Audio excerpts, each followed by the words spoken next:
Welcome to the Arizona Civics Podcast, where we focus on strengthening civic education in Arizona. Our mission is to support educators, engage with experts, and connect with community leaders to enhance civics for students across the state. We're excited to have you tune into the podcast as we elevate civics for educators and students in the Grand Canyon State. Along the way, we'll be joined by some longtime colleagues and friends, along with some new friends who share our passion for civics and Arizona. I'm your host, Liz Evans, Program Director for Civic Education and Outreach at Arizona State University's Center for American Civics. Let's work together to make a difference and inspire the next generation of citizens.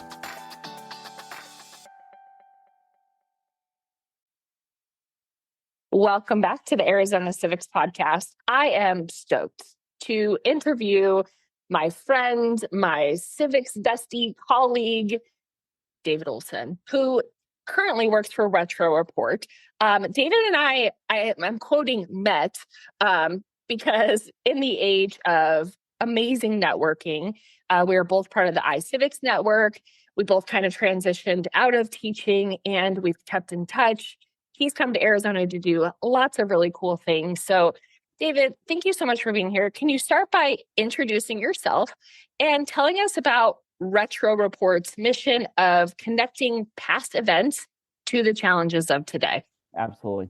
Thank you for having me, Liz. I really appreciate being here. All of the things, or at least 90% of them, are true. So but I have long enjoyed working with you and seeing all of the amazing things you've been able to do in the civics world. And it's a pleasure to talk to you. So yes, before I get into Retro Report, a little bit about my background. I came to this particular position really through a combination, right? One of being a longtime classroom teacher. I've actually taught at a bunch of different levels. I started my career as a middle school teacher, and man, was that an adventure. I spent the bulk of my teaching career as a high school teacher. I taught at a large urban public school in Madison, Wisconsin.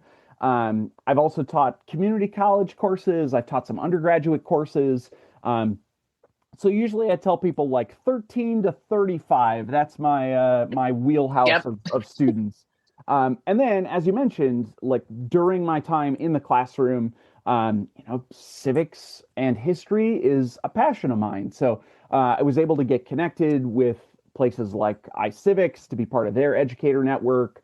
I've done work with the National Constitution Center, done a lot of work with PBS, wrote some lessons for some Ken Burns films, and done some cool webinars and things like that with them. So all of those were sort of stepping stones to my current position, which is Director of Education at Retro Report. And when I made this transition a few years ago, the way I describe it is sort of like switching my day job and my side gig, right? My day job was classroom teacher. My side gig was I do this other stuff to not only make myself a better teacher, but also promote history and civic education. Now that's what I do full time. And then when I can, I find my way into a classroom and, teach a class here and there. So what we do at Retro Report is primarily our goal is to create short form documentary films really with the goal of trying to connect past and present. And so our job in finding and crafting and telling these stories is to demonstrate that there is a connection between history and what's happening in our world today. So I would say a typical Retro Report sort of goes one of two ways. Either we start with this story from the past. A great example, we have this amazing film about the Berlin Airlift, and a guy named Gail Halverson, who is known as the chocolate bomber, right? A guy who tied up little packages of chocolate bars, dropped them to children in West Berlin during the blockade. And we tell this story from history, and then we connect it to the present. We say, here's why this is still relevant to us today, right? And really, the Berlin Airlift and these early actions of the Cold War, of trying to figure out what is this uneasy tension between the US and the West and the Soviet Union, gave birth to NATO, right? And I probably don't have to tell your listeners, NATO still pretty relevant, something that has been in the news lately, something that we should understand what it is, why it exists, what's the history behind it. And we can grapple with questions of what should NATO do? Should it still exist? What role should it have when there's conflict in Europe or elsewhere, right? So that's one example. Another example would be we start with here's this thing happening today. And then we ask the question, what's the history and the backstory that helps us understand it to put it in perspective? Yes. Right? So really those are, it's kind of two sides of the same coin, but the goal here is how can I make connections between history and the world that I live in now? And honestly, this was and still is when I'm in the classroom one of the things I love to focus on. I generally started, I don't know, 90% of my classes by asking my students the same question. I would say, what's going on in the world? What do we need to know? Right? Because I wanted students to come to class and talk about the news and be able to say, I saw this thing. I don't really understand it. What's happening here? Or I saw this thing. I think I know what's going on. And then as a class we go, ooh, is that what's going on? Or do we need to find more sources? Do we need to evaluate our sources? And I know sometimes the hesitation of teachers in doing that, of saying, oh no, we carve out time for current events, is, oh, am I going to have enough time? Is it going to be worth it? Is it going to connect to my standards? The answer is yes. It is going to be worth it. It is, like, honestly, the way it's going to connect to your standards is your students are actually going to understand the history better when they can go, oh, I get why this thing is happening, right? It might not happen that day, but inevitably, 2, 3 weeks, 10 weeks down the line, they're going to go, oh, that was like that thing that happened in the news. Or I get why the political parties said that. Or I get why this country has this relationship with this other country, right? We have to understand history in order to understand our present. And so our work at Retro Report, number one is we create short documentary films to try to tell that story. And then job number two, this is primarily where I come in, is to create the classroom resources so that a teacher can use that 7-10 minute video to be able to address, here's this thing we're learning about in history or civics or geography or environmental science.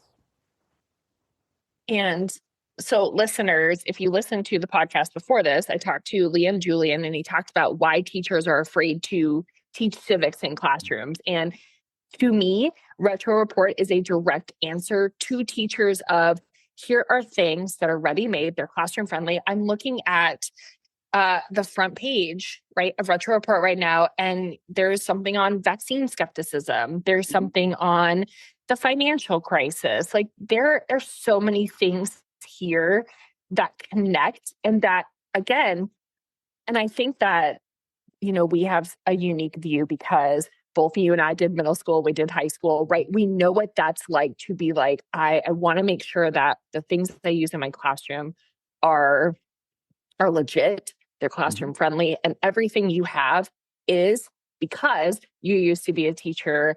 And before we go, I do want to talk about how you utilize teachers, because I think that's so important. But so Retro Report often highlights the unintended consequences of history, right? Why is that focus important? And how do you decide which stories to tell? Mm-hmm.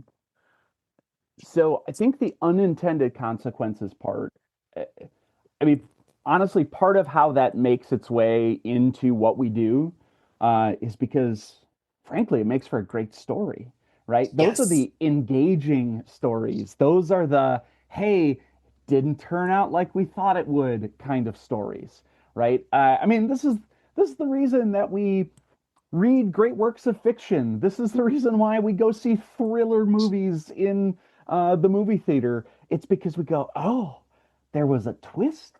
There was something else that we didn't foresee that was going to happen here. Um, And honestly, the way that we try to do that, and I think one of the things that makes Retro Report different than a whole lot of other great resources out there, Mhm. is that what we do is we try to focus on story and narrative. So, a typical Retro Report film, what you're going to see, because again, we're trying to connect past and present, what you're going to see is multiple interviews, ideally first person interviews, right? We want to hear from the people who lived or made the history. Now, sometimes that's not possible, right? I have teachers a lot, US history teachers who are like, what do you have from the founding era? And it's like, well, we have a couple things, but it's really hard when we go to make a film about the election of 1800. Sadly, those candidates no longer with us, Yeah. right? So ideally, we want to pair first person narratives. Mhm. We'll couple that with experts, right? It's great when we hear from historians, academics, those folks. And then the last thing we want to include there is primary sources, right? We want to see how did things look, feel, sound at the time, right? And so a lot of our work, which is like post-war U.S. history connected stuff, it's great because we've got video. We can look and see how did the news cover it in that moment. What was the media saying? Can we get footage from the actual event to sort of get that message? Some great examples of the sort of unintended consequences ones. I mean, there's many. Some of the ones that immediately jump to mind. One of my favorites is we have a film that gets a lot of use about the McDonald's hot coffee lawsuit. Um, Oh my gosh, yes. yeah, yeah, right. So this is a story that, at least in part because of how the media covered it, we Hmm. all think we know. Turns out, I encourage you to go watch our video. It's great. There's more to that story, right? This is not just a case of an overly litigious person going, I burnt myself on your coffee. McDonald's paying me millions of dollars. Um, that's not the actual truth of that story. But the thing Okay. that I love, my favorite chunk of that film, is we talked to some veteran reporters, uh, Hmm. including one guy who talked about how the I'm gonna so you'll have to fact check me on the numbers here because it's Okay. I'm not gonna get them exactly right. I'd have to go look at the transcript. But he says something like when this original story was reported, right after the initial verdict in a major American newspaper, it was hundreds and hundreds of words long, right? But this was a sensational story that gets picked up everywhere.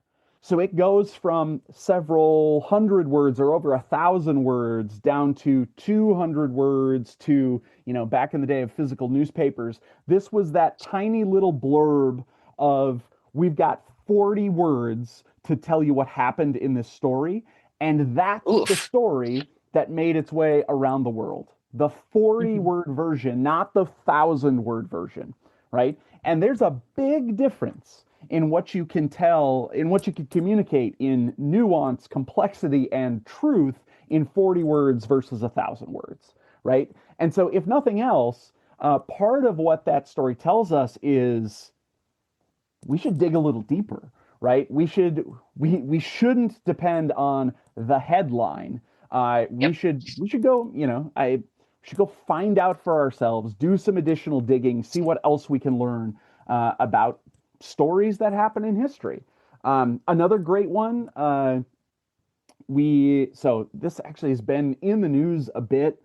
Um, so back in I think it was 1960s, there was a very famous book by a guy named Paul Ehrlich called The Population Bomb, which basically said, hey, within the next couple decades, we will outstrip the carrying capacity of the globe. We will have mass famine, starvation, and death because there are too many people. Um, Today, you look around the globe, not only have we gone from, I think at the time around 4 billion, 5 billion people to over 8 billion people, but we have plenty of countries around the globe that are trying to figure out how to promote population growth, right? And figure out how do we get birth rates up. So this is, another one of those of like, what kind of policies did we make and create based on a work that was proven to not be correct, right? Now, clearly, there are still environmental factors and things like that Yes. that population growth challenges the population growth poses. But when a person says in 20 years, we're all going to die because there are too many people living on this planet, and now we have double the number of people, like clearly that was an incorrect assumption.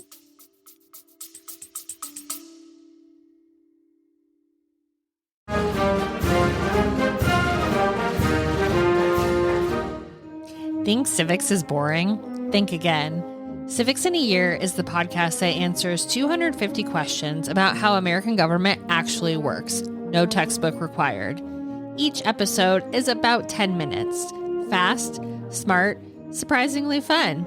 Perfect for your commute, your coffee break, or when you're avoiding emails.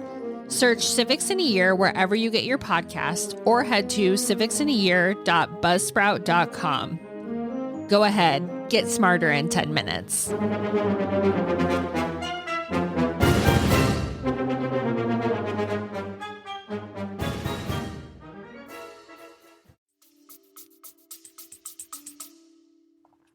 So you talked about primary sources. Your work with Library of Congress really emphasizes primary sources. And I think everybody in the civics and social studies world, when they hear primary sources, like, yes, right?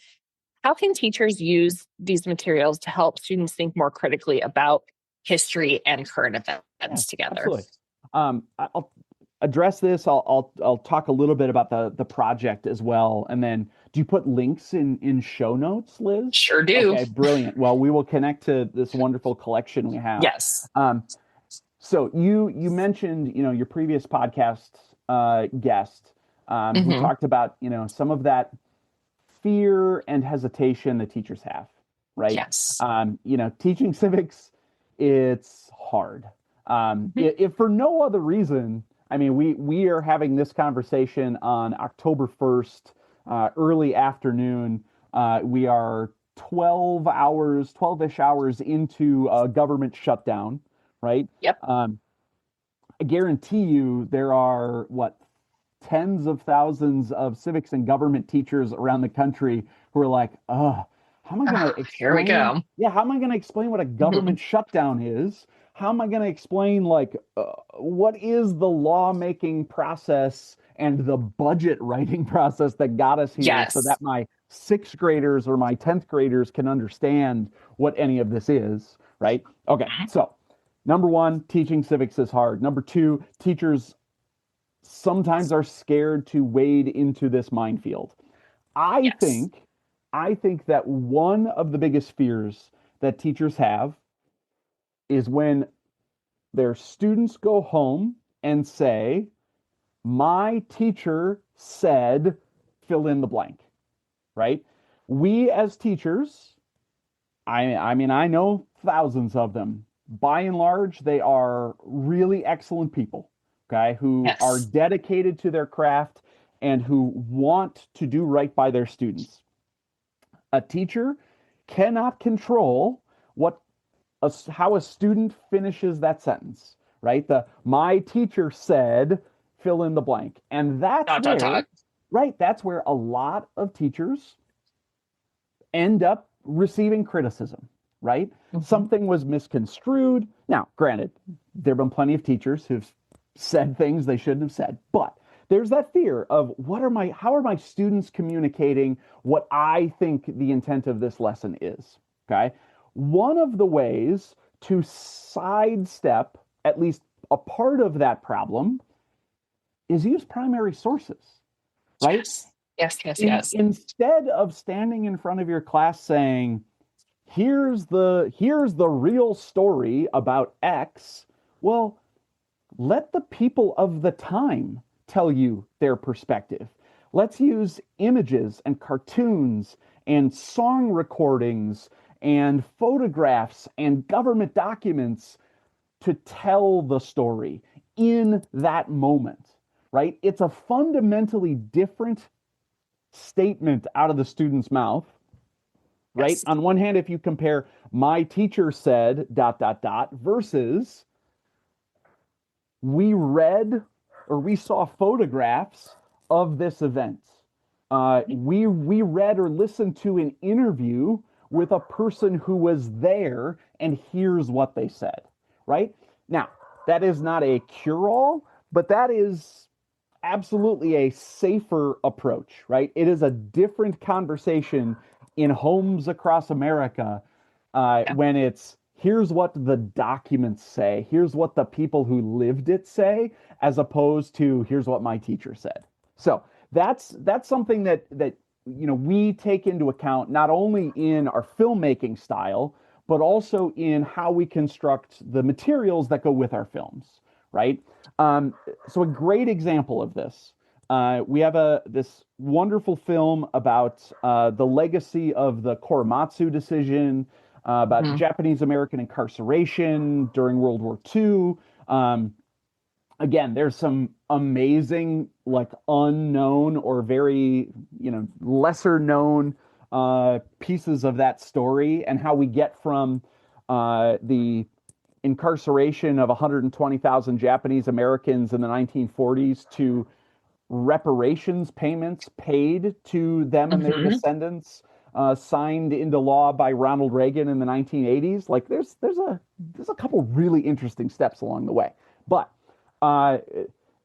this is one of those times where, I found absolute primary source gold, right? So Library of Congress has this amazing collection of historical newspapers called Chronicling America. You can search stuff all the way back to the 1700s through the 1960s. And some of the newspapers that they have digitized include a set of historical newspapers from Japanese internment camps. So these are newspapers produced by people who were imprisoned in these camps. And they talk about not only the sort of news of the day, but they chronicle births and deaths and weddings. They talk about the results of their camp baseball teams against each other. There's some amazing stuff in there. And in June, I was using some of these resources and showing a clip from our film and then some primary sources related to this. And I clicked on one of the newspapers. I think it was from June, when was it? June 27th, 1942. And one of the articles talks about how that coming week at the camp itself, they were going to be holding the military draft for all young men between 18 and I think it was maybe 25. And to see in this document that people who have been removed from their homes and imprisoned now are going to be subjected to the military draft to fight for the country that has imprisoned them. I mean, that's like, put that in front of students and go, what do we make of this? What questions do you have? I mean, I have a million questions, right? Sure do. But I think that's one of those things where that primary source tells us it tells us some things, it sparks many questions, but that's pretty powerful, right? That's something that a primary source can do, that if you put that side by side with just a talking head historian who said, oh, we even subjected incarcerated prisoners to the draft, like it's different to see it in writing, to see it next to articles about, here's what happened in our camp yesterday. It hits different.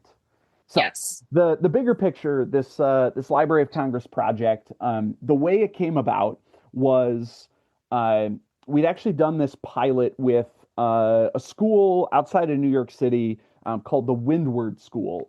It's a school that specializes in working with students with language disabilities. So primarily dyslexia, but a few others as well. And they Okay. go through, they utilize a specific way to teach students uh, critical analysis and writing strategies called the Hockman method. Um, and so we had approached them and worked out this pilot where we said, hey, you folks use all sorts of short articles with students where students go through, they annotate, and then they respond to a writing prompt, right? They have to come up with their thesis, they have to provide supporting evidence, they have to link it, all of that sort of thing.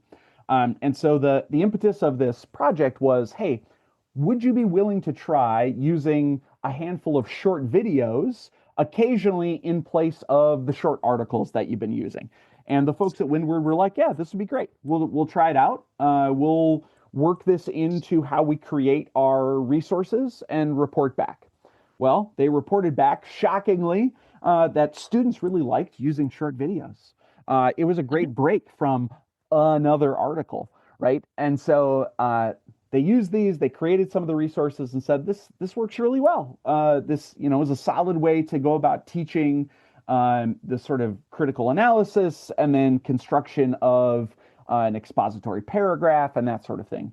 So what we did then was we took this sort of pilot project, applied for a grant from the Library of Congress, a Teaching with Primary Sources grant, and said, we want to take 25 of our films that cover sort of post-Reconstruction to present day U.S. history, plenty of civics connections in there as well.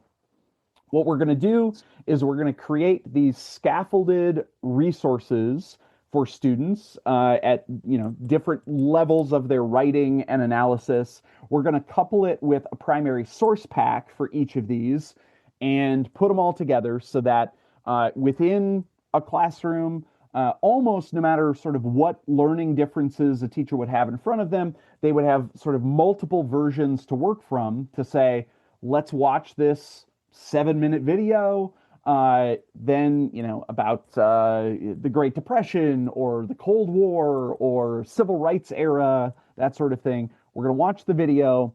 We're going to analyze primary sources, and then we're going to respond to a writing prompt. And this grant has enabled us not only to create this set of resources, but also to go out and actually do professional development with teachers, and hopefully now, if we get year 2 and 3 funding as we move forward, to be able to do it with districts and really get these materials into the hands of teachers to say, look, there's great stuff. It's free. It will help you meet the needs of all sorts of different learners in your classroom. And it's really engaging stuff. I love that you brought up Korematsu because I don't know that a lot of people know that the state of Arizona had Japanese internment camps. And it again, like showing that they have baseball leagues, like there's so many things that we can show. And I love where you're like, what questions do you have? Right? Because it really allows the students to dig in. Unfortunately, another thing that's connected to Arizona is political violence. And I don't want to talk necessarily about current day, but our Congresswoman Gabrielle Giffords was a victim of political violence. Unfortunately, we're seeing it a lot more, or it feels like a lot more lately. So in your video on political violence, you show that tensions over democracy really do go back to the founding era. How can teachers use these parallels to make sense of today's polarization in their classroom? Because again, teachers are afraid to talk about it. We've seen people lose their jobs over things. So how can teachers use these videos and again, use these past events to really make sense of it? Yeah. I, I don't have the perfect answer and the perfect response here because I don't think it exists, right? Nobody does. Yeah, I Exactly. mean, the dealing just as a member of society in a country where political violence is a reality is tough. Hmm.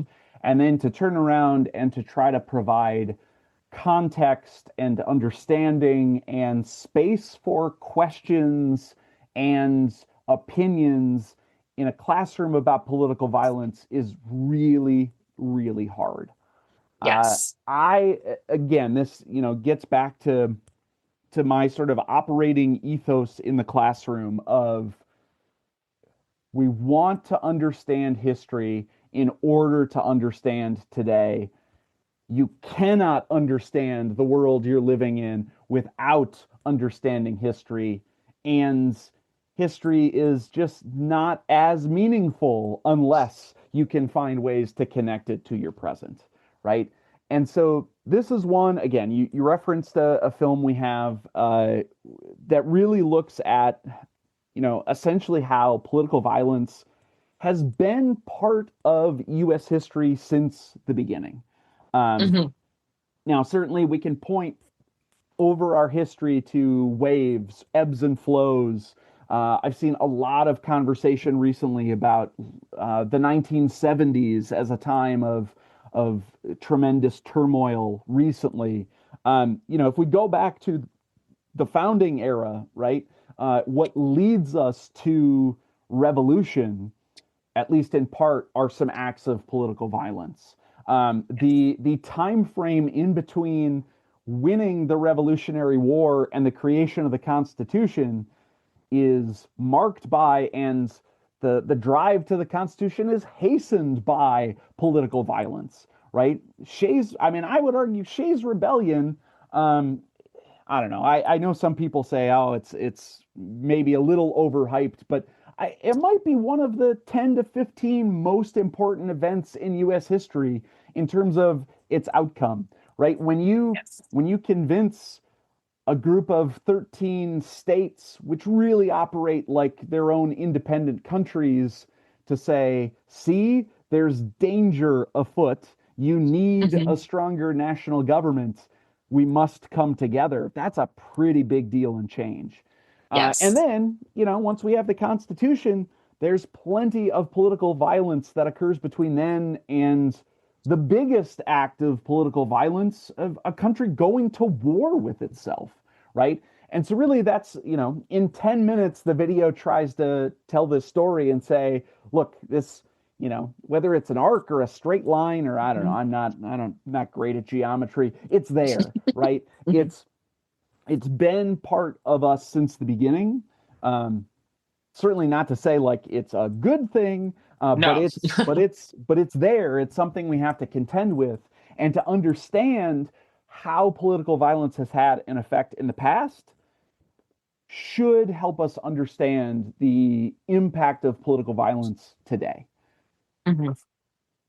And I appreciate that you're like, there's no right answer here. I think when we look at events of today, teachers sometimes feel like they have to have the answer now. And it's the same argument I've had with scholars where it's like, how long does the president have to be out of Mm, office for you yeah, to be able to judge their right? yeah. We sometimes get caught in this presentism of I need to know everything now. And Mhm. it's impossible. It's a lot. And I love that you're connecting like let's take a breath and look back and understand why. And then again, I love that you say asking like what questions do you have. And teachers, if you are asked a question that you don't know, it's perfectly fine to say I don't know. That's a really great question, Hmm. because we don't have to know everything. And I think, if for teachers trying to deal with breaking news. And Oh, this is, I mean, this is a for a history or civics and government teacher, this is a daily issue, right? oof, So yes. when you have one of those big events that bubbles up, where students have thoughts, have questions, Mhm. have seen snippets on TikTok and Instagram or wherever, right? This is a great time. Use that whiteboard in the front of your room and make a list of what are the things that we think we know? What are our sources of that information? What are the things we definitely don't know?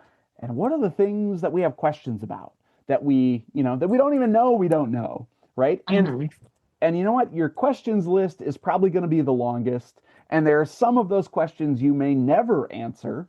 But that's what learning is, right? That's how we make sense of the world that we live in. That's how we make sense of history. That's, teaching students to be quality consumers of news and information, to be able to analyze and dissect stories, and figure out what is it that we know and don't know. And it's one of those. Again, I could be up on a soapbox all day, arguing for these sorts of things, but I think it's important. So that the next time that there is a big piece of news, don't shy away. Don't, as hard as it is, don't interject of here are my thoughts and they must be right? Yes. But let's figure out, what do we know? What do we think we know? Or what are the sources? What are the questions we have? And you know what? You can come back to that the day after, the following week, and update those things. And granted, by the next week, it's probably going to be replaced with the next issue, event, controversy. But that's what social studies is. We got to figure out how we interact with each other and inhabit this world and live together in societies. If we don't spend at least a little time figuring out what's happening outside of the classroom and talking about it, I don't know what we're doing here. And that kind of cognitive mapping is critical for building critical thinkers, building media literacy, because even if you can't answer the questions, you've now taught your students to hear something and to say, I wonder where the source is. I wonder what else I don't know. And again, we're creating responsible consumers of media. And that is so important. So looking ahead, what upcoming retro report stories? So I know we talked about like the 2008 financial crisis, the Americans with Disability Act, Supreme Court cases. What do you think is going to be most impactful for teachers and students? Yeah. So some of the things we have coming down the pike, well, our most recent film was about the 2008 financial crisis. This is definitely one of those areas where I'm like, I was already a professional, like had a real job and lived through this. How can we be teaching this as history? And then, you look in your classroom of 10th graders and go, oh, you people were babies. You don't know about this. So that one was recently released. The one that will be released probably by the time this podcast is out in the wild looks at a kind of little known Supreme Court case called the Island Trees School District versus Pico. I'd never heard of that. Yeah. So it's actually the Supreme Court case, really the only one that deals with the constitutionality and First Amendment aspects of book banning. So here, this looks back to the 1970s. Island Tree School District. It's in Levittown, New York, on Long Island. And here it was a high school student who essentially sued his school district for removing items from the school library. His claim was he had a First Amendment right to have those resources available in the school library. Now, the unfortunate part for teaching this, right, is that this is one of those times where the Supreme Court does not give us like a nice, clean opinion. We don't get the like, oh, here's the quote I can use for all time that lets me understand. There's no separate is inherently unequal line in Island Trees v. Pico. In fact, it is such a fractured opinion. There are 7 different opinions that are offered or authored in this case. We get a plurality that basically says like, yeah, students have some First Amendment rights to be able to access information, but this is messy. Well, you know what? It's messy currently everywhere in the country. And so one of the things we have students do is analyze this issue from a couple different perspectives, to come up with an argument about who is it that should decide, right? Do we put that at the federal government level, the state government, the school boards? Should we leave it to families and the community, right? Grappling with those issues of who does and should have the power. We have students, part of it is we want students to go to look at their own school district policy, to analyze, like, how do these decisions get made, right? And so this is one that, my hope, right? We aim to be a nonpartisan organization, right? We do not take the stance that, like, book banning is good or book banning is terrible. We want to tell you an interesting and engaging story from history, tell you, guess what? This is still with us today. It's something we're still arguing about, and create an activity for students to do some of this mental heavy lifting and grappling with this issue for themselves. So that one should be out very soon.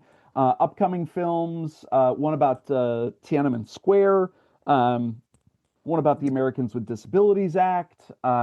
We also are finally, it's taken us a little bit, but we're getting cooking on some new films and materials that'll be connected to America 250, that sort of look at Yay! that, revolution to the Constitution time period. Those a little bit further out, probably spring, but definitely things that we're hard at work on. And my goal is that we every week we're putting something new out into the world for teachers and students. We try to release a new film usually a couple times a month. We have new lessons and activities that are connected to our films, new ones just about every week. And our goal is, I would say history and civics are our bread and butter, our wheelhouse. But we have a ton of great resources.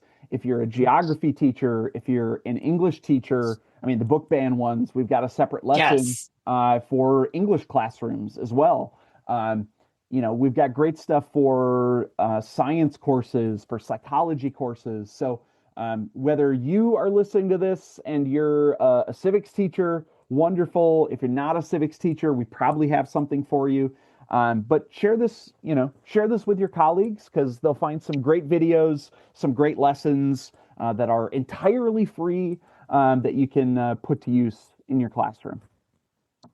I love that. And my last question for you, because you and I know how important it is for educators to be involved, I know that Retro Report really leans on teacher advisors, ambassadors. So if I am currently a teacher, whether I'm a civics teacher, an English teacher, because here at the Center for American Civics, we do believe that civics belongs everywhere and it all ties in together. If I'm like, oh my gosh, I listened to David, like this sounds so cool as a teacher, how can I get involved?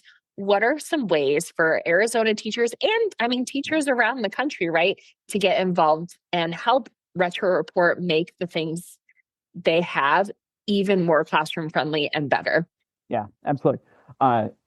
Thank you for asking that question. It allows me to make my pitch to teachers. So we have a couple different teacher advisory groups. My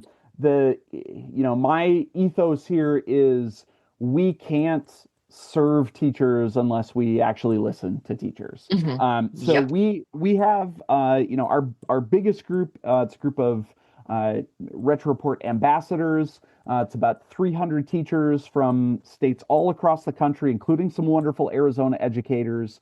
What we ask of teachers is to use some of our materials, tell us about them. Did it work? What did you like? What did you not like? To help us spread the word to other educators, and share our resources and provide us feedback. Tell us, what are the things you need in your classroom? What can we create to make your life easier?